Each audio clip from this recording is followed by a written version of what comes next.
Media మిత్రులందరికీ అలాగే print media జర్నలిస్టులందరికీ మీ మీ ఏ పేరు మీద అంటారు ఇప్పుడు 30 years ఇండస్ట్రీ అది అలా ఉంది. ఒక అమ్మాయికి పెళ్ళి కాకముందు ఒక ఇంటి పేరు, పెళ్ళయ్యాక ఒక ఇంటి పేరు ఉంటాయి మామూలు జనరల్గా. వాడు పెళ్ళికి ముందు 30 years ఇండస్ట్రీ అని ఉండేది. తర్వాత లౌక్యంగా వచ్చాక పెళ్ళి అయిపోయింది, బాయిలింగ్ స్టార్ బబ్బులు అని మారింది ఇంటి పేరు. ఇక్కడికి వచ్చేటప్పటికి మళ్ళీ మొన్న నేను ఏదో ఇంటర్వ్యూలో చెప్పాను సరదాగా, మొన్న ఒక ఆడియన్స్ అడుగుతున్నారు ఏమంటే మళ్ళీ పెళ్లి చేసుకున్నారు మీరని. అదేంటన్న శంకరాభరణానికి ఒక పెళ్ళి అయిందండి, పర్సంటేజ్ పర్మిషన్ అని. నేను బెంగాల్ టైగర్ రిలీజ్ అయింది, ఫ్యూచర్ స్టార్ సిద్ధప్ప అని. అలాగా మీ ఈ మ్యానరిజాలు కానీ ఏదైనా నేను ఎప్పటి నుంచో అనుకునేవాడిని ఇలా కూర్చుని మా మిత్రులందరితోటి, మా మీడియా మిత్రులందరితోటి ఇలాగ ఎప్పుడైనా ఫ్యూచర్లో ఒక్క ఇంటర్వ్యూ ఉంటుందా అనుకునేవాడిని. ఫస్ట్ నుంచి ఒక సీన్ చేసిన 2 సీన్లు చేసినా ఎక్కడ కనపడినా భయ్యా బాగుందని అనేవారు అందరూ. ఇది ఈ బాధ్యత చూసి నిజంగా నాకు నిజంగా ఎంత ఆనందంగా ఉందంటే ఈ నెల నిజంగా ఒక ఫస్ట్ శంకరాభరణం, ఇప్పుడు బెంగాల్ టైగర్ రావటం అనేది నిజంగా చాలా అదృష్టంగా భావిస్తున్నాను. ఇంకా మీరు అడగవచ్చు. మిత్రులందరికీ నా తరపున శుభాకాంక్షలు. నేను మళ్ళీ త్వరలో పెద్ద ప్రెస్ మీట్ పెడతాను, అప్పుడు మీ అందరితోటి ఇంకా చాలా జాగ్రత్తగా మాట్లాడి మీ సలహాలు తీసుకుని ముందుకెళ్ళాలని కోరుకుంటున్నాను. సినిమాకి బ్యాక్ బోన్ అని మీరు అంటున్నారు.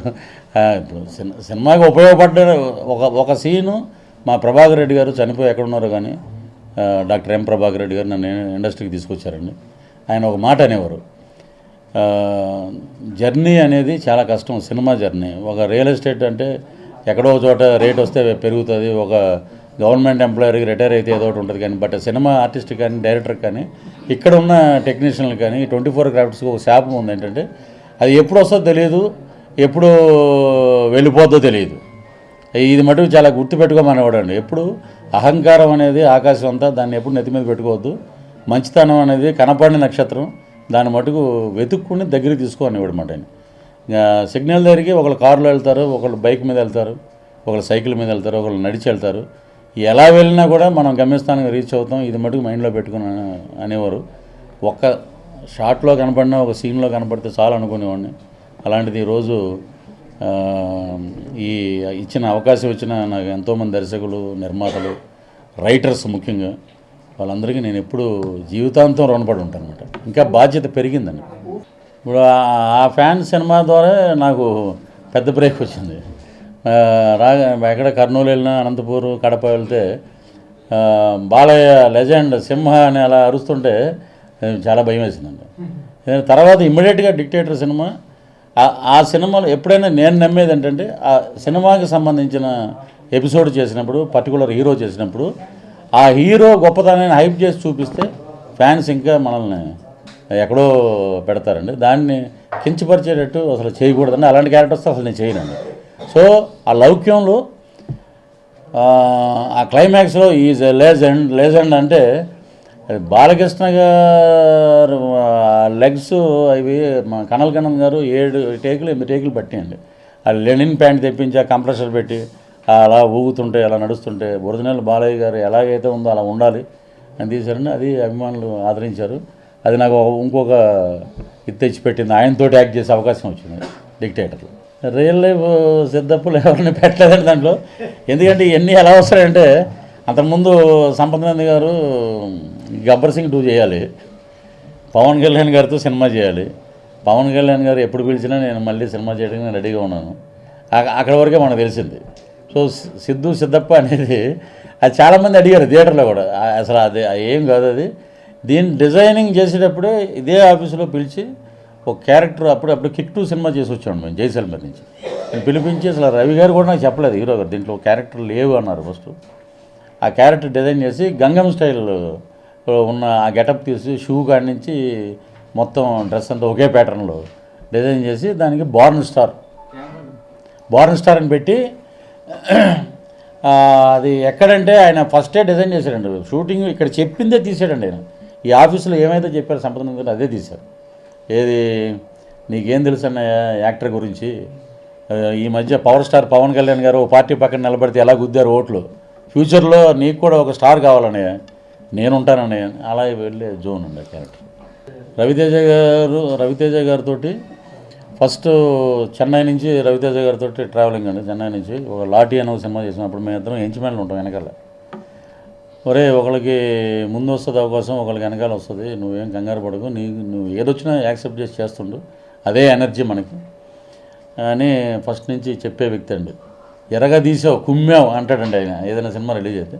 ఫస్ట్ నుంచి ఒక సీన్ అయినా 2 సీన్లు అయినా ఆయన బాగా ఎంకరేజ్ చేస్తారు. కిక్ 2లో మరి అది ఎందుకో కుదరలేదండి ఆ క్యారెక్టర్. పాపం ఆయన దగ్గర నుంచి చేయించారు అది, బాబా పైసాదే బాబా అని.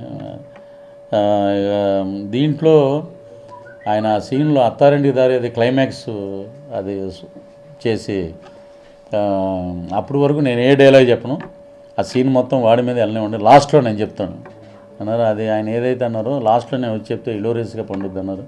అది ఈరోజు కనపడుతుందండి. రవితేజ గారి ఎనర్జీకి ఫ్యాన్ నేను. ఫ్రెండ్ అయినందుకు ఇంకా గర్వపడుతున్నాను రవి గారి గురించి. చాలా చక్కటి హ్యూమన్ బీయింగ్ అండి ఆయన. మా ఇద్దరి కాంబినేషన్ బాగుందని అందరూ అంటున్నారు. ఫ్యూచర్లో ఇంకా చేయాలని మనస్ఫూర్తిగా కోరుకుంటున్నాను. నేను మామూలుగా ఒక అవకాశం డైరెక్టర్ గారు ఇచ్చారు, ఇది మనం బాగా చేయాలి, చేయించారండి ఆయన.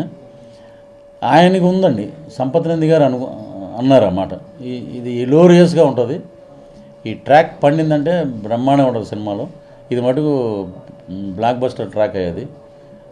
అది ప్రియాని ఇలా కొట్టినప్పుడు ఆ అమ్మాయి ఇంతవరకు అసలు రోప్ అనేది తెలియదు అంటండి. ఫస్ట్ టైం అలాగా వెళ్ళిపోయి బావగారు యాక్సెప్ట్ చేయండి, పదే అక్కడ పడాలంటే చాలా కష్టం అండి.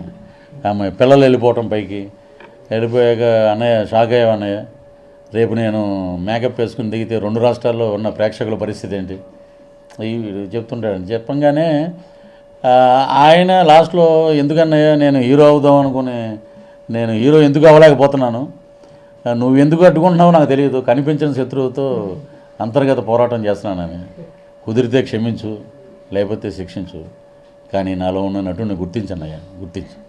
ఆహా సిద్ధప్ప గారని ఎంటర్ అవుతాడు రవి గారు. అక్కడ అసలు నిజంగా నాకు నిజంగా ఆడియన్స్ చూసి నిజంగా ఎంత బాగా మెచ్చుకున్నారంటే అండి, ఇది నేను నాతోటి చేయించాడు, నేను చేసిన గొప్పతనం కాదు ఇది. అంటే రాధామోహన్ గారు, సంపత్ నంది గారు, వాళ్ళ కో డైరెక్టర్ గారు, వీళ్ళందరూ, మ్యూజిక్ డైరెక్టర్ కూడా లొకేషన్లో ఉండేవాడు. నేను దీనికి ఇలా రీరికార్డింగ్ చేస్తే బాగుంటుంది, ఇలా చేస్తే బాగుంటుంది అన్నది అది అలా కుదిరిందండి. ఒకరోజు ఒక సిగ్నేచర్ ఒకటి పెట్టామండి. అది ఇంకొక 2-3 చోట్ల పెడితే బాగుందేమో అని అనిపించింది. నేను చెప్పింది అది హీరో గారు యాక్సెప్ట్ చేశారు. అది ఏదైనా అన్నప్పుడు ఎలా ఎలా ఎలా ఎలా ఎలా అంటూ ఉంటాం, అది హాస్యం లైట్గా తీసుకోండి అని చెప్పి ఆయన అంటాం. అంటే నేను ఓపెన్గా చెప్తానండి అన్నీ. ఏదంటే నేను ఆంధ్ర యూనివర్సిటీ స్టూడెంట్ని, ఇక్కడికి వచ్చాం, మనం ఎంచుకున్నాం ఈ ఫీల్డ్ని ఎంచుకున్నప్పుడు ట్విన్సీ క్లబ్లో నేను ఇన్ఛార్జ్గా ఉండేవాడిని. అవకాశాలు రాక అక్కడికి వెళ్ళి భోజనం చేసేవాడిని, ప్రభాకర్ రెడ్డి గారి క్లబ్లో భోజనం చేసేవాడిని. తర్వాత ఖడ్గం తర్వాత కూడా చాలా మిస్ అయిపోయినాయి క్యారెక్టర్స్. అప్పుడు సానా యాదరెడ్డి గారి దగ్గర నేను థియేటర్ ఇన్ఛార్జ్గా ఉండేవాడిని. ఫైనాన్షియల్గా చాలా స్ట్రగుల్స్ పడ్డాం. ఇక్కడ నిలబడాలంటే నాకంటూ బ్యాక్గ్రౌండ్ ఎవరు లేరండి. నన్ను తీసుకొచ్చిన ప్రభాకర్ రెడ్డి గారు సడన్గా ఆయన చనిపోయేటప్పటికి ఏం చేయాలో అసలు అర్థం కాలేదు. సో ఆయన ఆశీస్సులు ఎప్పుడు నాకు జన్మనిచ్చిన తల్లిదండ్రులు, మా అమ్మ నాన్న అయితే నా సినిమా జన్మనిచ్చిన ప్రభాకర్ రెడ్డి గారిని లైఫ్లో మర్చిపోలేనండి. నేను బతికున్నంతకాలం ఆయన పేరు, ఈరోజు ఇక్కడ కూర్చుని మీతో మాట్లాడతానంటే ఆయనే కారకుడు. అసలు వేషాలు అనేవి అసలు లేవండి. అసలు ఇది ఎలాగ ఈ జర్నీ, ఇది ఇన్ని సంవత్సరాలు ఉంటున్నాం ఇండస్ట్రీలో, ఎక్కడైనా మనకు కూడా ఒక కమర్షియల్ బ్రేక్ ఏదైనా గుర్తింపు లాంటిది వస్తుందంటే 2004లో ఖడ్గంలో 30 years ఇండస్ట్రీ అని చెప్పి కృష్ణవంశీ గారు ఇచ్చారండి. అది తర్వాత శ్రీ ఆంజనేయం నేను చాలాసార్లు చెప్పాను, 2 ATM కార్డులు ఇచ్చారు. ఇది విలన్ కానీ అయితే విలన్ పక్కన ఉన్న అసిస్టెంట్ కింద కానీ ఏదో కామెడీ పెద్ద స్టార్స్ పక్కన నిలబడగలిగేటానికి ఒక కార్డు ఇచ్చాడు, పర్వాలేదమ్మా. దాని మీద 30 years city, 30 years industry, 30 years trade, అలాగా మేనరిజం MS గారు చెప్పేవారండి. మనకు వచ్చిన మేనరిజం క్లిక్ అయిందని వదలకూడదు, దాన్ని అలా కంటిన్యూ చేసామండి. అది తర్వాత 2004, 2014 అండి, ఇంచుమించు 2004 కూడా కాదు, 2002 ఎండింగ్ అనుకుంటా ఖడ్గం వచ్చింది. 12 ఏళ్ళు స్ట్రగుల్ అండి. అటు ఫైనాన్షియల్గా మనం సెటిల్ కాలేదు, అలాగే ఉన్నాం. ఎప్పుడైనా కలాం తల్లి మనల్ని ఆదుకోపోద్దు అని ఒక ఆశతోటి అలా కష్టపడి పనిచేసాం. శ్రీధర్ సిపాన, అహనా పెళ్ళంట, పూలరంగడు, భీమవరం బుల్లోడు, లౌక్యం. నాకు దేవుడిచ్చిన తమ్ముడుతనం అలాగే వర్కౌట్ అయిందండి. ఆ సినిమా ద్వారా కొంచెం లౌక్యం ద్వారా కొంచెం ఒక ఇతని మీద ఇవ్వచ్చు క్యారెక్టరు అనుకునే ఒక నమ్మకం ఏర్పడ్డాక శంకరాభరణం వచ్చింది. తర్వాత బెంగళూరు. నేను ఇప్పుడు ఈ సినిమా వచ్చేసిందని చెప్పి ఇంత రెమ్యునరేషన్ అంత రెమ్యునరేషన్ అలా చేయనండి. ఏది ఇచ్చినా యాక్సెప్ట్ చేసి చేస్తానండి. రెమ్యునరేషన్ గురించి అసలు ఎక్కడ మీడియాలో కూడా గొడవ రాదు నా గురించి. అది చాలా తప్పు అంటానండి నేను. ఎందుకంటే ఇప్పుడు ఫస్ట్ టీవీ సీరియల్ చేసేటప్పుడు 1000 రూపాయలు ఇచ్చేవారండి, 50 రూపాయలు కన్వీనియన్స్ ఇచ్చేవారు. ఈ కొంతమంది చెప్పుకోరు I born and brought up at ఇది, లేకపోతే I use to go tiffin chutneys అండి, ఆడ ఇక్కడే బండి తీరేది అంటాడు. ఇప్పుడు కారు ఎక్కిన కాడి నుంచి కథలే మారిపోతుంటాయి. ఇది ఒక సినిమాలో పెడుతున్నామండి, శ్రీధర్ చెప్పాను, కారు ఎక్కిన కాడి నుంచి కథ మారిపోద్ది. వాడు కొంచెం పేరు రాగానే అమ్మా అక్కడ పలానా చోట ఆ టిఫిన్ ఉంటుంది తీసుకొచ్చావా, ఇక్కడ టిఫిన్ కంప్లీట్, అలాంటివి నాకు అసలు నచ్చదండి. ఇప్పటికీ మీరు అడగండి, నేనే క్యారేజీ నేనే తెచ్చుకుంటాం. మా అసిస్టెంట్లు కూడా అందరం కలిసి భోజనం చేస్తాం. బయట అసలు ప్రొడ్యూసర్కి సంబంధించి ఒక టీ తాగుతుంది తప్పితే మిగతా ఏం అసలు మేము వాడమండి. హెల్త్ కాన్షియస్ అనుకోండి, ఇంకోటి అనుకోండి, ఇది పెడితే హెల్త్ పోద్దని కాదు. అంటే మనం ఎవరికి బర్డన్ కాకూడదు. ఇప్పుడు 1000 రూపాయలు ఇచ్చిన వాళ్ళు తర్వాత అదే ఈటీవీలో 7500 ఇచ్చారు. వాళ్ళకి తెలుసండి. ఇప్పుడు ఆర్టికల్ ఏదైనా సరే సాలబిలిటీ ఉంటేనే ఏదైనా చేయగలుగుతారు. ఇది కోట్ల మీద ఉన్న వ్యాపారం, వాళ్ళే మనల్ని ఆదరిస్తారండి అంతే. నేనైతే ఈ సినిమా హిట్ అయిపోయింది, రేపు ఏంటమ్మా అన్నామంటే నెక్స్ట్ కింద ఉంటాం. అది అసలు నేను ఎప్పుడు చేయనండి. ఎందుకంటే దిగువ స్థాయి నుంచి వచ్చినాను, ఎటువంటి బ్యాక్గ్రౌండ్ లేదు. ఎవరు నన్ను ఏమన్నా ఏంట్రా ఒక ఆయన అన్నాడండి, ఏంట్రా నెట్లో రాయించుకుంటున్నావంట అని. నెట్లో నేను రాయమంటే రాస్తారా? ఇంటర్వ్యూలు మీరు చెప్పమని చెప్తారా? ఇది ఒక సినిమా ఉంది, ఒక నటుడు నిలబెట్టాలని మీడియా ఇచ్చిన సహకారం, అంతేగాని నేను ఎవరికి కాంపిటీషన్ కదండి. నాకు ఒక లైన్ చెప్పాడు భవ్యానంద్ గారు, ఒక లైన్ చెప్పారు, సౌఖ్యం లౌక్యం, లౌక్యం వచ్చే లౌక్యంగా ఉండు, సౌఖ్యం వచ్చాక సరదాగా ఉంటాడు. ఆ బాహుబలి ఇది కూడా ఫస్ట్ అసలు ఆ క్యారెక్టర్ కదండి, వేరే క్యారెక్టరు ఇది.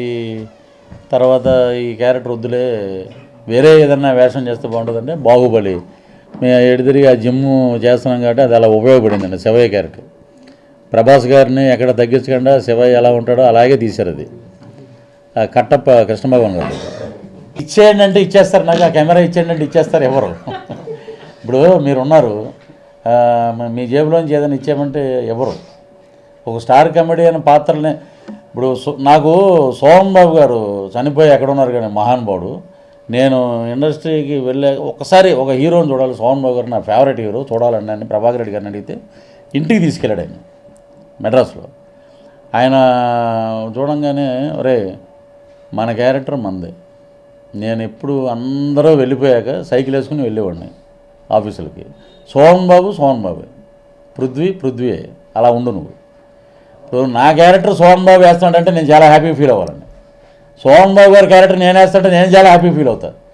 కొన్ని సంవత్సరాల నుంచి వెనకాల నిలబడి బ్యాక్గ్రౌండ్లో నిలబడి ఎప్పుడు ఇస్తే మనం నమ్ముకునే భార్య పిల్లలు వీళ్ళందరూ నిలబెట్టాలి. ఇది శాశ్వతమైన ఫీల్డ్ కాదు, ఎప్పుడు అయిపోతుందో తెలియదు.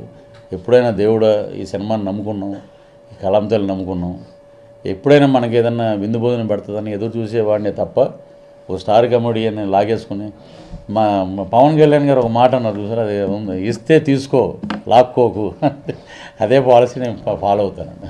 మార్పు అంటే ఏముండదు. ఇప్పుడు ఉగాది నుంచి మార్చికి ఇప్పుడు ఒక ప్రాసెస్ ఉందని చెప్పేస్తున్నాను మిత్రులందరూ మన ఫ్రెండ్సే కాబట్టి 6 ప్యాక్ చేస్తున్నాను ఒక సినిమా కోసం. అదే మార్పు అస్సలు లేదండి. చేయని వాళ్ళే అలా మాడతారు. నేను ఆల్రెడీ ఇప్పుడు ఏమంటుందంటే ఒక రూఫ్ కట్టేసి వదిలేస్తారు చూసారు బిల్డింగ్, అలా ఆల్రెడీ రూఫ్ కట్టేసి వదిలేసాం. కరెక్ట్గా 1 మంత్ షూటింగ్ అంటే అది వచ్చి బయటికి తీసుకొచ్చేస్తాం రెడీ. అంతే అంటే అది ఒక పెద్ద హీరో, మన తమిళ్లో ఉన్న పెద్ద హీరో, ఆయన పేరు కూడా చెప్పేశాను, అజిత్ గారు. దాంట్లో ఒక బ్రహ్మాండమైన క్యారెక్టరు, మోగోడు, లాస్ట్లో ఫైట్లో షర్ట్ ఇప్పితే ఏంటి అనేది జనాలు అనుకోవాలి. నువ్వు ఎంట్రీయే నీది அந்த மாதிரி இருக்கணும் ఎంట్రీ ఇల్లామే రెగ్యులర్గా పడిన వేస్ట్ దానికోసం రోజు కష్టపడతాం. Thank you sir, thank you.